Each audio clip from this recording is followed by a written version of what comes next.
వచ్చి నమస్కారం చేసి ఒక మనవి చేయబోగా, నీవేమి కోరుచున్నావని ఆయన అడగను.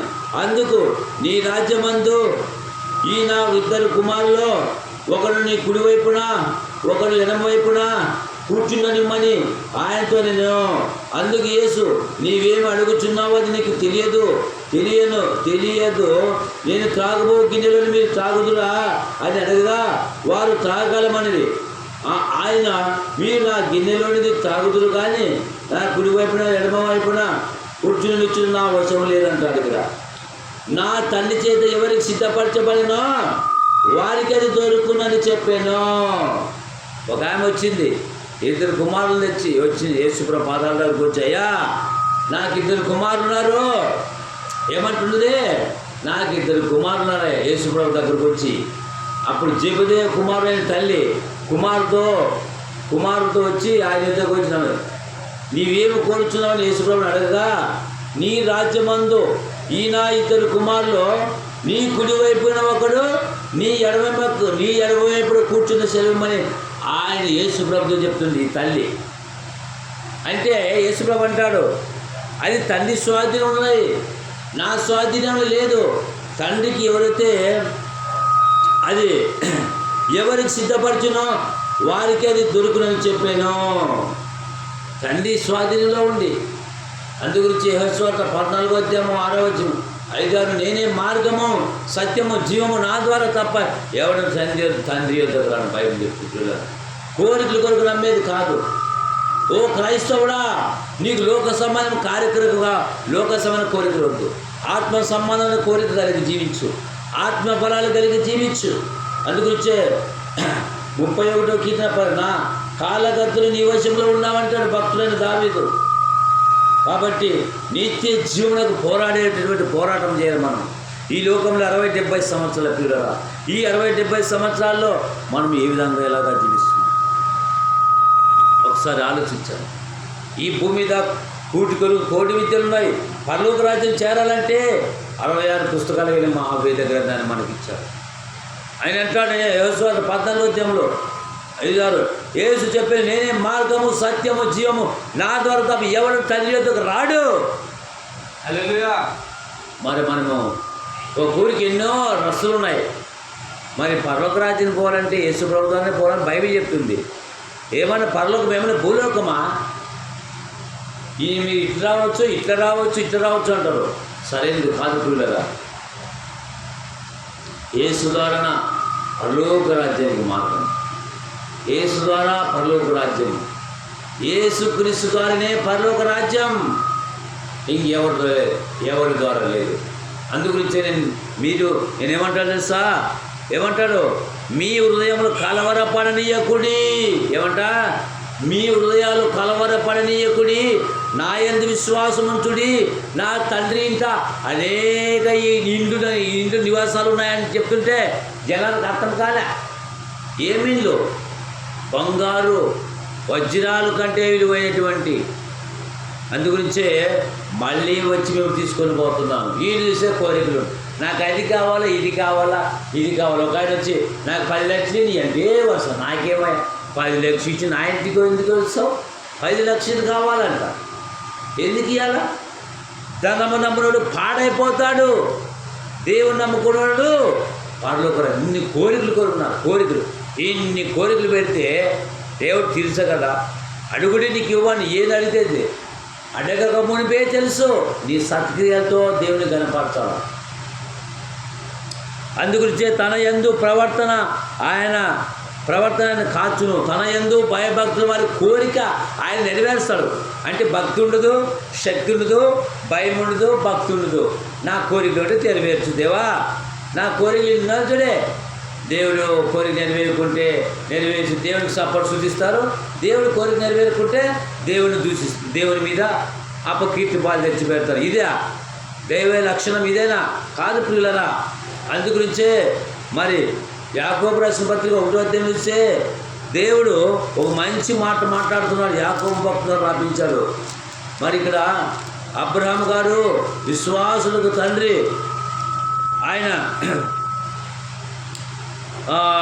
2వ అధ్యాయము మరి 18వ చూస్తే అయితే ఒకడు నీకు విశ్వాసం ఉన్నది, నా క్రియలు ఉన్నవి, క్రియలు లేకుండా విశ్వాసం నాకు కనపరచు, నేను క్రియల చేత విశ్వాసం కనపరచు చెప్పాను. దేవుడు ఒకరి నమ్ముచున్నాము, అలాగే నమ్ముతుందా మంచిదే. దయ్యాలు నమ్ముచున్నవి, క్రియలు ఏం చేస్తూ పుడతామంట పిల్లరా. కానీ సత్క్రియలతో మనం ఉండాలా, మంచి ప్రవర్తన కలిగి ఉండాలని బైబిల్ చెప్తుంది. అందుగురించి పిల్లరా, సత్ ప్రవర్తన. అబ్రహాము గారు విశ్వాసులకు తండ్రి, పరలోక రాజ్యంతో సంబంధం పెట్టుకున్నాడు.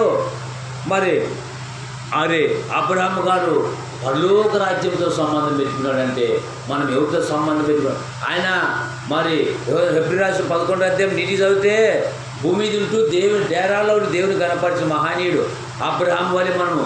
ఆయన ఏమి కోరిక, అయ్యా మరి నా భార్యకి సంతానం లేదు, నాకు ఇదివా అడుక్కున్నాడా? అడగలేదు. అడగక మునిపే సత్క్రియలు చేసినాడు,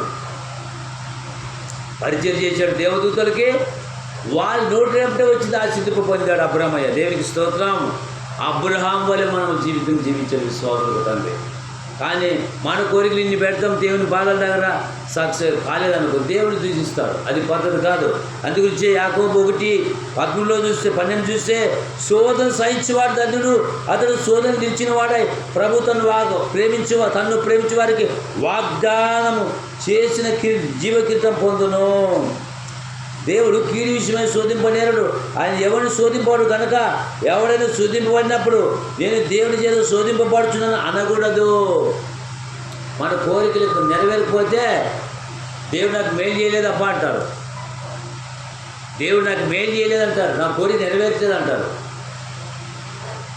దేవుడు మేలు చేసేవాడే. దేవుడు నాకు మేలు చేసినాడు, మేలు చేసేవాడు ఆయన చూచుతున్న దేవుడు కాబట్టి తన యందు భయభక్తుల వారి కోరిక నెరవేర్చేవాడు. కానీ మనుషులు అన్యాయం చేయొచ్చు, కానీ ఆయన మాట తప్పని వాడు. యోబు గ్రంథం 34:10 దేవుడు అన్యాయం చేయటం అసంభవము. దేవుడు న్యాయం చేసేవాడు పిల్లలు. ఒకసారి మన జీవితాన్ని మనం మానం చేసుకున్నాం. తన యందు భయభక్తుల వారి కోరిక ఆయన నెరవేర్చేవాడు ఉన్నాడు. పిల్లరా, మరి జబదేతలు 2 కుమారులు వచ్చి, ప్రభువా నాకు 2 కుమారులు ఉన్నారయ్యా, మరి ఒకరిని కుడివైపున ఒకరిని ఎడమవైపు పెట్టుకోమంటుంది. మరి నన్ను తాగే గిన్నెలు మీరు తాగగలరా నేను యేసువమ్మ అడిగితే ఓ అంటారు. కానీ మీరు తాగినా తండ్రి గుడి పాఠశాల కూర్చొని పెట్టిన అవసరం లేదు. ఆయన స్వాధీనంలో ఉందంటదా, ఈ తండ్రి అనే స్వాధీనంలో ఉంది.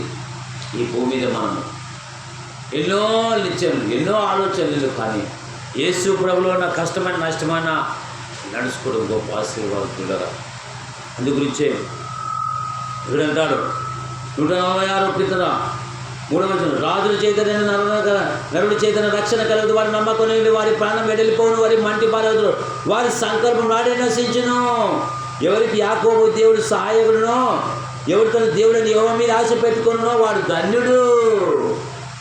ధన్యకరమైన జీవితాన్ని మనకి అందుగురించి వీళ్ళని ఆలోచించారు. అనుసుబట్టే తనకు నిజముగా మొరపెట్టి వారందరికీ యెహోవా సమీపంగా ఉన్నాడు. తన యందు భయభక్తుల వారి కోరిక ఆయన నెరవేర్చును. వారి మొర ఆలకించి వారిని రక్షిస్తాడని దేవుని వాక్యం చెప్తుంది.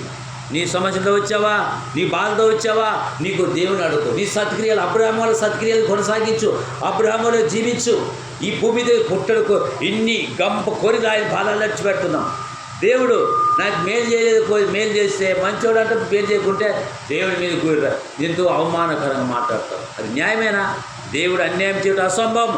దేవుడు న్యాయం చేసేవాడు, అన్యాయం చేయడం అసంభవం. బైబిల్ గ్రంథం యోబు గ్రంథం 34:10 కనపడుతున్నాడు. ఒకసారి వచ్చింది. నువ్వు కోరికల కొరకు వస్తావా? కోరికల కొరకు వస్తే లాభం, పరలోక రాజ్యం లేదు. నీవు ఆత్మ పాపక్షమాపణ పొంది పరలోక రాజ్యం పొందడానికి రావాలంటే వాక్యమైన దేవుని మాటకు లోపడాలి. అందుగురి తన యందు భయభక్తుల వారి కోరిక ఆయన నెరవేర్చువాడై ఉన్నాడు. పిల్లరా, ఒకసారి ఆలోచించుకున్నావు. నువ్వు ఆలోచించే మనసులో ఆలోచన కలిగి జీవించే మనసులో ఉంటే ఆయన మాటకు సూచిస్తుంది. నిజముగా ఆయన మొరపెట్టే వారందరికీ దగ్గర ఉన్నారు. నిజంగా ఆయన మాటలు మనం సంపాదించుకున్నాం. అందుగురించే భూమి మీద మీ కొరకు ధనం కూర్చుని 12 మాటలు అది అంటాడు. గొంతెమ్మ కోరికలకు పెడతారు. ఇన్ని కోరికలు కొరకు నా మీద డూప్లికేటే. ఆత్మీయంగా బ్రతకాల, పరలోక రాజ్యం కొరకు బతకాలని వాక్యం దేవుడు మాట్లాడతాడు. ఒకసారి ఈ భూమండం దాటిపోతే పరిస్థితి ఏంటి? ఈ భూమండం దాటిపోతే పరిస్థితి ఏంటి? ఒకసారి మనం మనసులు పెట్టి ఆలోచిస్తాం. తలలోంచినట్లయితే మనం ప్రార్థన చేసేవారని ఉన్నప్పుడు అందుగురించే తన యందు భయభక్తుల వారి కోరికను నెరవేర్చేవాడన్నాడు. కోరికల కొరకు కాక రావద్దు. ఆత్మీయంగా బలపడితే కను మూస్తే పాతాళం ఉంది, పరలోక రాజ్యం సంపాదించడానికి నమ్మాలి. అందుగురించే నీవు ఆయన నిజముగా ఆయన భక్తుడు అయితే నీ కోరికలు నెరవేరుస్తాడు. తలలో వంచండి, ప్రార్థన చేసుకున్నాం. ఇష్టపడిన వారికి మిత్తి మీరు ప్రార్థన చేస్తాం, ప్రేమ ప్రార్థన చేస్తాం. మీకు వందనాలు తండ్రి, వారి వాక్యం దీవించండి. పరలోక దిన భూలోకాసం దైత్యమని ప్రార్థిస్తాం. ఆశ్చర్యకరగా బలవంతుడు దేవుడివి, నీ కొరకు బ్రతకాలి, నీ కొరకు జీవించాలా, నీ మాటలు వినాలా, నీ వాక్యం వినాలా. మీ సహకారం అందించే దేవుడు తండ్రి, కృపగల తండ్రి, మరణాతులు తండ్రి, మరణాన్ని చేసిన దేవుడు అంటే ఒక్కడివేనైనా మరణములు ఇచ్చావయ్యా అని స్తోత్రమయ్యా. మీ దాని చెప్పిన ప్రతి లేఖన భాగం బట్టి నీకు వందనాలు చెల్లించుకుంటూ ప్రతి లేఖన భాగంలో జీవించండి. ఎక్కడికి ఒక్కరోజు అక్కడ ఉండడానికి సెలవిచ్చినట్టుగా మా మధ్య మీరు ముందు కార్యం చేయమని మా ప్రియ పరలోకాన్ని వేసిన ప్రార్థిస్తున్నాం తండ్రి. ఆమేన్. ఆమేన్.